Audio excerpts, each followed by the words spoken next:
রাঙামতি তীরন্দাজ ধারাবাহিকের আজকের পর্বে আপনারা দেখতে চলেছেন যে নিশা তার বন্ধুদেরকে বলে রাঙামতি তো এখানে খেলতে আসবে, কিন্তু ও তো চোখে দেখতে পায় না, কোন দিকে যে তীর যাবে তার কোনো ঠিক নেই। এদিকে একলব্য আর রাঙা তো ওদের সমস্ত কথা শুনে রাঙার তো মনটা খারাপ হয়ে যায়।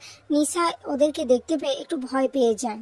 এরপর নিশা ওখান থেকে চলে যায়। একলব্য রাঙাকে বলে, রাঙা তুমি শুধু নিজের খেলার প্রতি কনসেন্ট্রেট করো, অন্য কারোর প্রতি নয়, আর আমি সবসময় তোমার পাশে রয়েছি।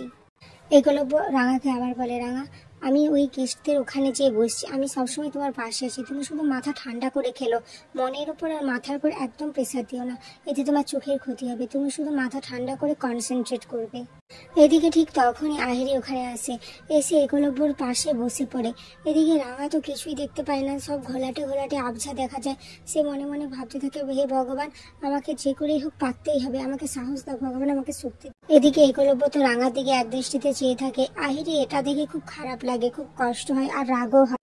অপরদিকে রাঙা তো নিজের চোখ মুখ মুছতে থাকে, কিন্তু মোছার পাশে বলে, সর্বনাশ, যে আমি তো আরো তো দুটো দেখছি, কি হবে, আমার তো সব ধোঁয়াশা মনে হচ্ছে, আমি খেলতে পারবো তো? এদিকে নিশা আহিরি যেটা তাকে দিয়েছিল সেই ওষুধটা জলের মধ্যে মিশিয়ে দিতে থাকে। অপরদিকে দেখা যায় রাঙার শাশুড়ি, সে তো পুজো আর্চা করতে থাকে, রাঙার জন্য প্রার্থনা করতে থাকে। ঠিক তখনই পিসিমণি ওখানে আসে, এসে বলে, বৌদি তুমি কি করছো? প্রমিতা তখন বলে, আমি রাঙার জন্য প্রার্থনা করছি। আচ্ছা ওখানে সমস্ত কিছু ঠিক আছে তো? তোর দাদা কিছু খবর দিয়েছে? তখন পিসিমণি বলে, হ্যাঁ ওখানে সমস্ত কিছু এখনো ঠিক আছে, দাদা বলেছে। অপরদিকে নিশা তো রাঙার কাছে যায় সেই জলের বোতলটা নিয়ে, যে বলে, রাঙা তুই তো ঘেমে একাকার হয়ে গেছিস, এই নে জলটা খেয়ে নে। তখন রাঙা বলে, হ্যাঁ তুই ঠিক বলেছিস, পরিস্থিতি এমন হয়েছে যে আমি এখন কিছুই ভাবতে পারছি না, তবে তোর আজকে জেতার খুব চান্স রয়েছে, তুই ভালোভাবে ট্রাই করিস। তখন নিশা বলে, হ্যাঁ সে তো আমি মন দিয়ে ট্রাই করবো, কিন্তু তুইও তো শক্তি আর মন দিয়ে তীর ধনুকটা করিস। এরপর রাঙা নিশার হাত থেকে জলের বোতলটা নিয়ে নেয় আর এদিক ওদিক যেতে থাকে।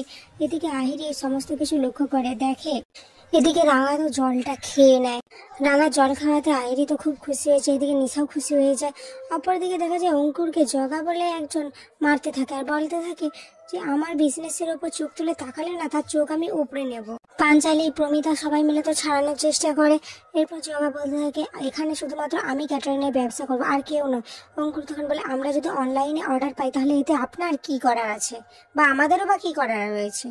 প্রমিতা অঙ্কুর সবাই মিলে তো পুলিশকে খবর দেবে বলে তোড়জোড় করে। ঠিক তখনই জগা বলে, আপনাদের তো ছোট ছোট বাচ্চারা স্কুলে যায়, আর আপনাদের বাড়িতে এতজন মিলে থাকে, বোমটা ফিট করে দেবো নাকি, তাহলে দুম করে উড়ে যাবে সবাই। জগা তো ছেড়ে চলে যায়। অপরদিকে দেখা যায় হোস্ট বলতে থাকে, একজন একজন করে নাম ডাকা হবে আর সবাই একজন একজন করে এসে নিজের খেলাটা খেলে যাবে।